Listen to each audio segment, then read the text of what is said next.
설날이 이제 우리 한 2주 남았나요? 얼마 안 남았어요. 네네. 네. 그러면 항상 심리가 설 추석이거든요. 그러면 에이, 설 지나고 하지. 약간 심리적으로. 그러면 설 지나고 이제 본격적으로 저는 매물이 나올 거라고 좀 생각을 하고 있고요.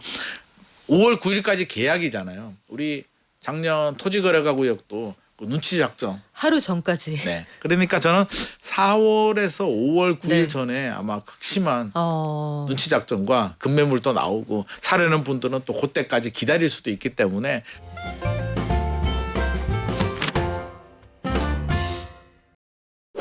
한 주간의 집값 흐름과 부동산 현안, 부동산 경제연구소 김인만 소장과 함께 분석합니다. 안녕하세요. 안녕하세요. 야, 어제도 이재명 대통령의 메시지가 강력하게 나왔는데 SNS를 통해서 이제는 언론 거치지 않고 네. 직접적으로 국민들에게 부동산 관련한 메시지를 전달을 하고 있거든요. 무슨 수를 써서라도 반드시 잡겠다 이런 의지인데 우리 한 주 동안 아파트 시장이 어떻게 움직였느냐 요거부터 정리를 좀 해볼까요? 네. 한국부동산원 주간 동향 살펴볼 텐데요. 1월 4주차입니다. 조사 시점은 1월 26일 기준인데요. 1월 26일이면 대통령 워딩이 이제 나올 때죠. 그래서 나오기 전입니다. 나오기 전 규제이기 때문에 아마 지금은 좀 달라졌을 것 같기는 한데 네. 뭐 그럼에도 불구하고 이제 1월 26일 기준에서 보면 서울이 0.31%입니다. 주간 상승률이 0.29에서 0.31로 상승폭이 확대가 됐는데요. 서울에서도 이제 강북과 강남이 있잖아요. 강북이라고 한다면 이제 이거 진짜 한강 기준으로 네. 강북 14개구 0.3%고요. 강남 3구 포함한 강남, 한강, 이남의 11개구가 0.3이니까 비슷하게 나옵니다. 그래서 이제 강북과 강남이 좀 비슷하게 나오는데 눈에 띄는 건 노원구가 0.41%. 많이 올랐네요. 노원구가 많이 올랐습니다. 네. 서대문구가 0.3이고요. 마포가 0.41인데 역설적으로 강남구는 0.07%로 상당히 상승률이 둔화가 됩니다. 그래서 이제 지역별로 강북 지역들이 좀 많이 오르고 있고요. 인천은 0.04%, 연수구, 송도가 있는 연수구가 0.24%로 인천의 상승을 주도하고 있고요.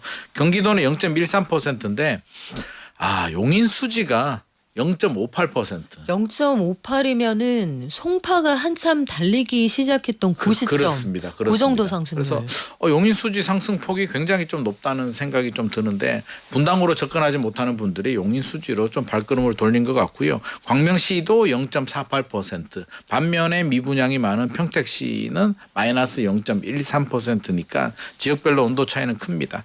지방에서는 울산이 여전히 강세를 보여주고 있는데요. 평균은 0.14. 울산의 대치동이라는 남구가 0.22%입니다. 이쪽도 높네요. 이쪽도 높습니다. 네. 부산은 해운대구, 동래구가 좀 강세를 보여주고 있는 상황입니다. 전국적으로 보니까 집값이 오르고 있는 추세 또 오름폭이 확대되고 있다. 요거는 우리가 확실히 네. 통계를 통해 파악이 되는데 이재명 대통령이 진심으로 다주택자들과의 전쟁을 선포했다. 이렇게 말씀을 드려도 과언이 아닐 것 같아요. 팔아라. 완전히 강력한 시그널을 주고 있는데 5월 9일에 다주택자 양도세 중과 유예 조치 무조건 일몰한다는 거 우리가 알고 있잖아요. 네. 그 다음에 혹시 그 안에 안 팔거나 못 팔았을 때 어떻게 될 거냐 이걸 가지고 여러 가지 계산이 있을 텐데 일단 정부 입장이 뭐예요? 일단은 확정입니다. 그래서 많은 분들이 그냥 SNS에서 말만 하고 실제로는 아닌 거 아니냐라는 의견들도 있는데 이거는 뭐 국무회의에서 이제 하기로 했기 때문에 어제도 얘기가 나왔잖아요. 최종 확정입니다. 이걸 뒤집을 수는 현실적으로 없을 것 같습니다. 대통령 말에 권위도 있기 때문에 하는데 이제 논란이 그거잖아요. 100일 안에 어떻게 팔지? 계약하고 잠금까지도 100일 걸린다라고 해서 그걸 모를 리는 없고요. 대통령께서 계약은 인정해 줄게. 5월 9일까지 계약을 해. 인정해 줄게라고 했는데 이제 구체적인 방안이 나왔습니다. 어떻게 했냐면 2017년 9월에 지정된 강남 3구 용산구 있잖아요. 여기는 5월 9일까지 계약을 하고 잔금을 3개월 봐주겠다. 그러니까 5월 9일에 계약을 하면 3개월 내에 잔금을 해야 됩니다. 8월 9일까지 잔금 치러라. 그렇습니다. 8월 9일까지 해야 되고요. 나머지 11호 대책으로 규제지역 지정된 곳들 있잖아요. 거기는 6개월 봐주겠다. 그러면 5월 9일까지 계약을 하게 되면 11월 9일까지 잔금 등기를 완료하면 되니까 뭐 이 정도는 뭐 저는 큰 문제는 없을 것 같습니다. 관건은 5월 9일까지 이제 계약을 하느냐의 문제인데 이제부터 눈치 작전이 우리 옛날에 대입 입시할 때 막 눈치 작전 보듯이 지금 눈치 작전이 굉장히 치열할 것 같은데요. 일단은 뭐 대통령께서는 이제 마지막 기회다. 중과 피할 수 있는 마지막 네. 기회라는 강력한 메시지를 내놓고 있기 때문에 시장의 수요자들의 반응이 이제 여러 가지 계산기를 두들겨 볼 것 같습니다. 그러니까요. 그래서 회의장에서 구윤철 경제부총리가 아마 이번이 마지막 기회일 겁니다. 아마 이 기회 놓치면 나중에 후회할 겁니다. 류의 발언이 나왔더니 대통령이 그 자리에서 정정을 했잖아요. 아마 아니다. 아마 빼라. 반드시다. 이렇게 수정을 할 정도였는데 네. 그럼 이 정도 정부가 메시지를 내놨으면 다주택자들 반응이 있을 거냐 이게 궁금하잖아요. 실제 시장에서 매물이 좀 많이 나왔습니까?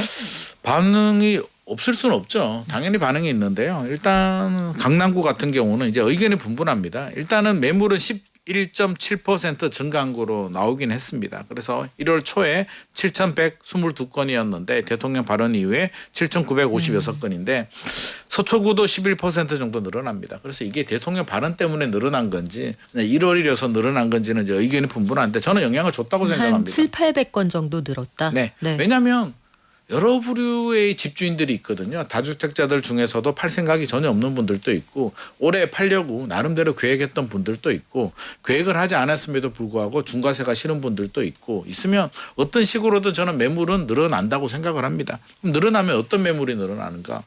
가격을 내린 호가를 내린 급매물이 많이 늘어나야 이제 정책의 효과가 큰 건데 제가 최근에 현장 상황도 좀 모니터링을 해봤거든요. 올림픽파크 포레온 쪽도 그렇고 회밀리 아파트도 그렇고 잠실 쪽 엘스 리센츠도 좀 보니까 일단은 영향은 받는데 가격이 뚝뚝 떨어지지는 않고요. 뭐 예를 들자면 뭐 28억 5천인데 한 5천만 원 정도 내린 매물 아니면 보통 그 아파트마다 동에 또 층에 따라서 차이가 있잖아요. 그렇죠. 그러면 앞동이 로얄 동이고 뒷동이 이제 좀 약한 동이라면 이게 차이가 있었는데 이제 뒷동 가격으로 내놓는다든지 이런 정도의 미세 조정은 있습니다. 근데 설날이 이제 우리 한 2주 남았나요? 얼마 안 남았어요. 네네. 그러면 항상 심리가 설 추석이거든요. 그러면 설 지나고 하지.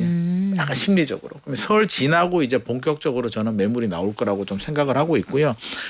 5월 9일까지 계약이잖아요. 우리 작년 토지거래가구역도 그 눈치 작전. 하루 전까지. 네. 그러니까 저는 4월에서 5월 9일 네. 전에 아마 극심한 눈치 작전과 급매물도 나오고 사려는 분들은 또 그때까지 기다릴 수도 있기 때문에 아마 2월에 거래량이 많이 늘어나 2월은 오히려 줄 것 같습니다.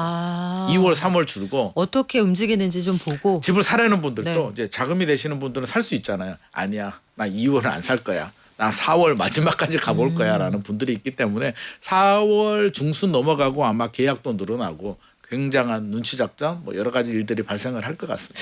그럴 수 있겠네요. 크리스마스 케이크는 원래 크리스마스 이브에 제일 비싸고 맞습니다. 크리스마스 당일 아침에 제일 싸잖아요. 네네 맞습니다. 그렇게 되는데 이게 고민되는 게 뭐냐면 우리 서 닥터 오브 이라고 아이디를 어렵게 쓰셨는데 아마도 이니까 이코노미 서 박사님께서 근데요 팔고 싶어도요 사는 사람이 있어야 될 텐데 대출은 다 막아놨잖아요. 이런 의견도 주시고 다주택자는 그 집에 누가 살고 있을 거 아닙니까? 네. 자기 집에. 네네. 그러면 세입자가 있을 텐데 토지거래허가 구역은 내가 들어가서 살아야 되잖아요. 120일 안에. 맞습니다. 근데 계약 기간은 남아있고 사람을 내보내야 들어갈 수 있고 하면 상황이 복잡해지는데 내놓는다고 관건이죠. 해서 요거보다는 사줄 수 있는 사람이 요 조건 다 맞춰서 올 수 있느냐 이게 좀 걱정되기도 해요. 어때요? 일단 전세가 있으면 불가능합니다. 서울 그러니까 토지거래가구역으로 지정된 서울 전역과 경기도 12곳 아파트는 안 됩니다. 그래서 전세가 있는 집은 안 됩니다. 안 되면 집주인 입장에서는 어떻게 해야 되겠습니까? 세입자한테 강제로 내보낼 수는 없으니까 그렇죠. 부탁을 해야겠죠. 사실은 내가 양도세 중과세 때문에 좀 양해를 구하고 하지만 그냥은 안 될 것 이사비 같은데. 줄게라고 하면 이제 협상이라는 건 동등한 조건이거나 히든 카드가 가지고 있을 때 협상력이 높아지는데 집주인은 카드가 없잖아요. 5월 9일까지 데드라인이 정해졌으니까 세입자는 어떻게 하겠습니까? 이사비 500만 원 가지고는 안 돼. 그래서 1,000만 원은 기본이고요. 뭐 최근에 제가 얘기 듣기로는 1억까지 부르는 세입자도 있다고 합니다. 5천만 원 그래요? 1억을 주고 팔아야 되느냐? 나 이렇게는 못 하겠어라는 집주인들이 이제 좀 갈려질 것 같습니다. 야, 이 계산법이 참 근데 복잡해지네요. 1억 주고 내보냈는데 네. 5월 9일까지 못 팔면 그것도 또 낭패가 될 수도 그러게요. 있기 때문에 셈법이 지금 굉장히 복잡해지고 있고요. 또 아이러니하게도 만약에 매물을 내놓는 집주인들이 늘어날 수도 있잖아요. 가격이 뚝뚝 떨어진다라고 하면 또 신기하게도 매수자들이 안 삽니다. 집주인들이 팔고 싶어 할 때는 또 집 사려는 매수자들은 안 사고 싶은 게 이게 심리 게임이거든요. 네. 그러다 보니까 이게 참 어렵습니다. 이게 적당하면은 거래가 되는데 의외로 너도 나도 팔자라고 뛰어들었을 때는 또 매수자들이 안 나타나기 때문에 와. 거래가 안 될 수도 있고 수많은 경우의 수들이 존재하는 상황입니다.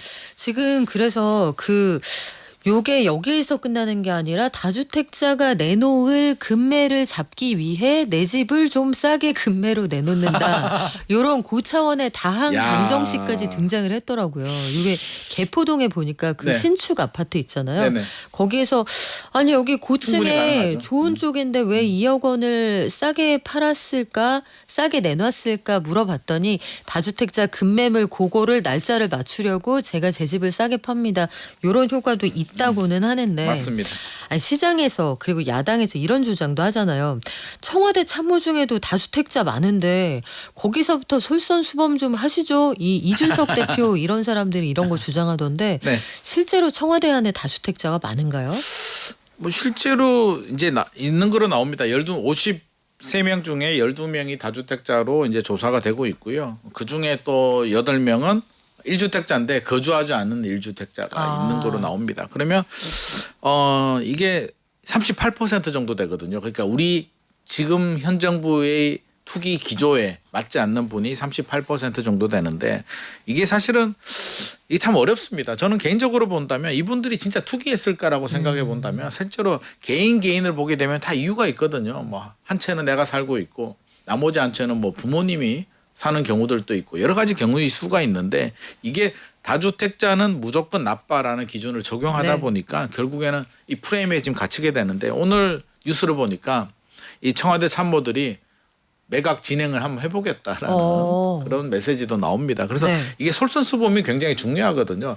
이게 사실은 우리 일반 국민들한테 개인들한테 야 많이 가지면은 안 돼 팔아라라고 메시지를 준다면 결국에는 참모들이 솔선수범을 해야 되기 때문에 팔려고는 하는데 참모들도 과연 잘 팔 수 있을까가 이제 관건입니다. 가격을 얼마 내려서 파느냐가 이제 그리고 관건인데. 거기도 세입자가 있겠죠. 세입자가 네. 있으면 이제 못 파는 거고 본인 거주하는 집도 팔아야 되는데 아마도 집에서 약간 사실 여성 참모 같으면 팔자라고 하면 남편이 따라올 텐데 아 그래요? 남편이 참모 같으면 팔자라고 하면 과연 부인들이 그래 팔자라고 할까에 아유 대해서 그럴 수 있죠.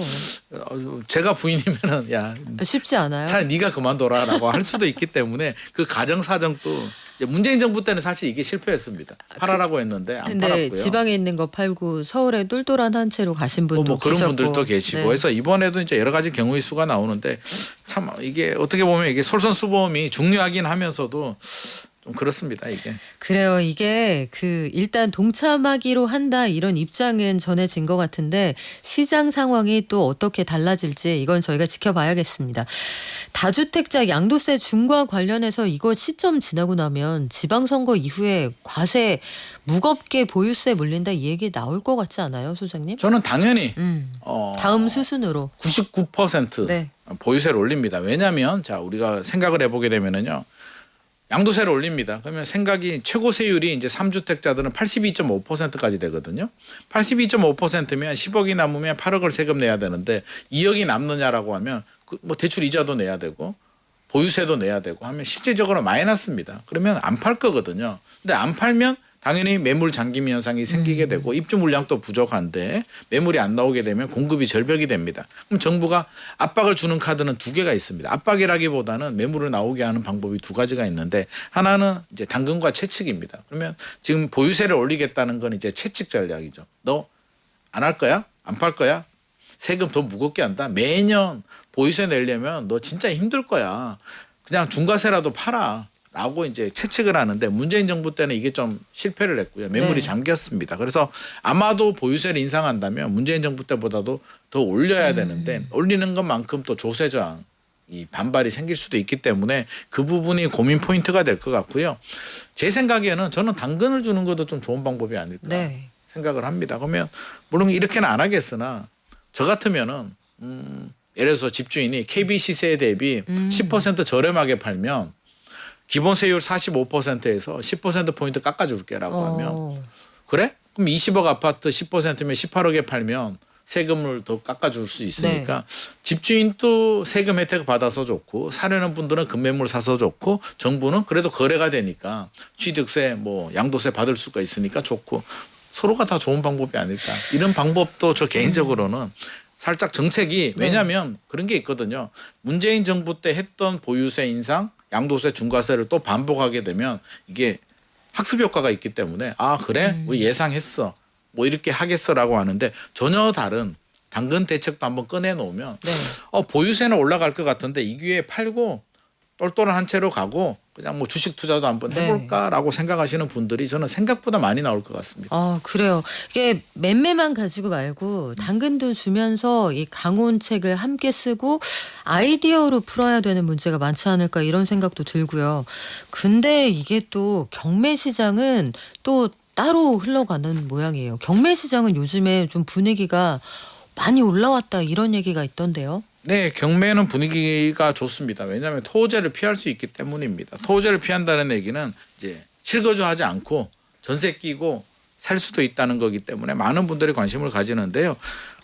낙찰 가율이라고 하죠. 그래서 실제로 감정 가격 대비 얼마 정도 돈을 베팅을 했느냐가 낙찰 가율인데 107.8% 감정 가격보다 더 높게 지불을 했다는 건데 최근에 좀 이슈가 됐던 게 마포구에 가면 성산시형 아파트가 있거든요. 이거 재건축 대상이잖아요. 재건축 대상입니다. 그런데 이게 1층이 전용 50제곱미터입니다. 26명이 경쟁했는데 감정 가격이 9억 3천이었거든요. 15억 9,999만 9원까지 갔습니다. 이게 그래서 야 이분도 진짜 뭐 이게 5억인지 9999가 뭔지는 모르겠는데 한마디로 16억에 낙찰이 돼서 낙찰가율이 171%가 나왔습니다. 아니 감정가 대비 거의 2배잖아요. 2배인데 시세를 보게 되면 시세가 한 17억 정도 나오거든요. 그러니까 이분은 어떻게 보면 1억 저렴하게 샀고 또 세입자가 있으니까 전세 끼고 사는 효과가 있으니까 저는 뭐 좋은 선택은 했다라고 보는데 어떻게 됐든 감정 가격 대비는 이렇게 올랐는데 이 감정 가격은 6개월에서 8개월 전의 가격이기 때문에 반대로 생각하게 되면 이렇게 많이 올랐다. 이렇게 해석을 할 수가 있을 것 같고요. 낙찰률도 조금 상승을 하고 있기 때문에 이거는 정책의 반사 이익, 토호제 때문에 생긴 뭐 그런 일들인 것 같습니다. 정부가 주택시장 안정을 위해서 공급도 늘린다고 했는데 서울이나 그 수도권의 주요 지역 사람들이 좋아하는 데 집을 많이 짓겠다. 그중에 대표적인 게 서초의 서리풀 지구예요. 근데 여기가 이제 위치적으로 참 좋기는 한데 그 동네 사람들은 머리띠 메고 지금 반대하고 있잖아요. 네네. 여하간 지정고시를 했는데 지정고시를 했다는 게 구체적으로 무슨 뜻이에요?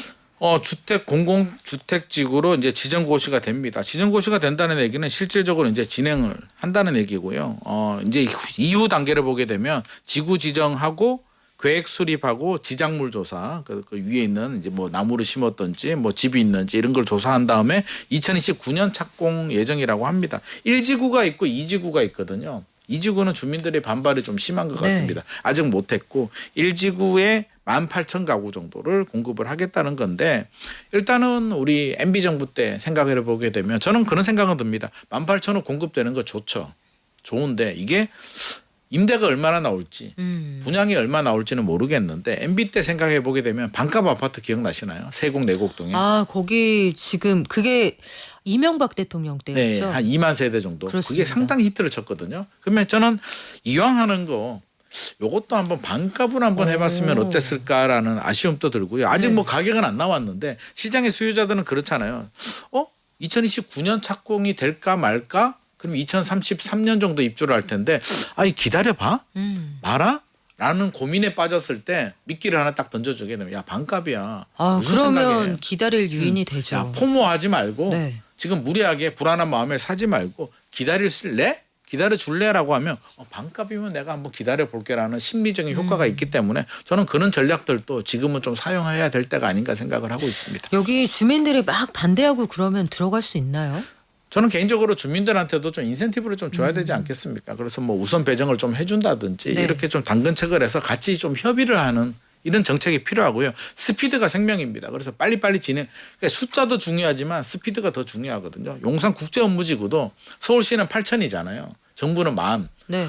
저 개인적인 생각은 8천이나 10,000이나 이게 뭐가 중요합니까? 빨리 협의해서 저는 네. 8천이라도 좀 빨리 추진하는 게 훨씬 더 좋은 방법이 아닐까 생각을 하고 있습니다. 우리 김인만 소장님이 빨리 땅 파는 거 보여달라고 하네요. 자, 서울 성수동에 알짜부지, 삼표부지에 전 예전에 이 삼표 그 바나나 우유 맛 통 돌아가는 거 그 기억나거든요. 그런 기억나죠. 차들 쫙 서 있던 거.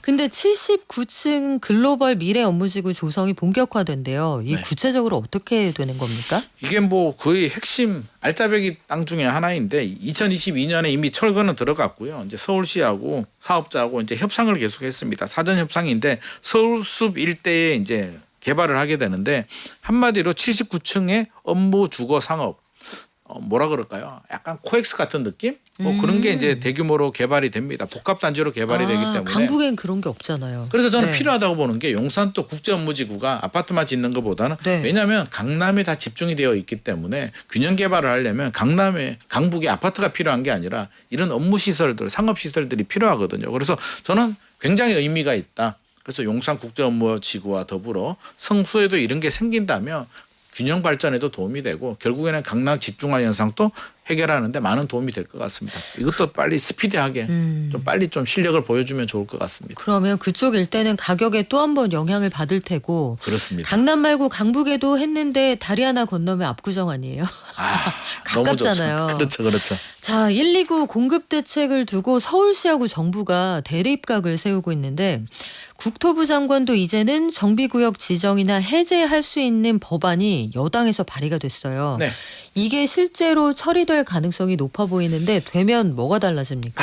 이게 이제 정비구역에 이제 인허가권을 지자체장이 가지고 있습니다. 한마디로 이제 서울이면 서울시장이 가지고 있는데 이걸 국토부 장관도 지정을 하거나 해제를 할 수 있다는 얘기거든요. 네. 그래서 이제 의견이 분분한데 일단 여당 입장에 나면 해제가 아니라 이제 공급을 할 수 있는 정책이라고 하니까 이것도 어떻게 될지 좀 진행을 좀 지켜봐야 될 것 같습니다. 그래요. 지금까지 부동산경제연구소 김인만 소장과 함께했습니다. 고맙습니다. 감사합니다.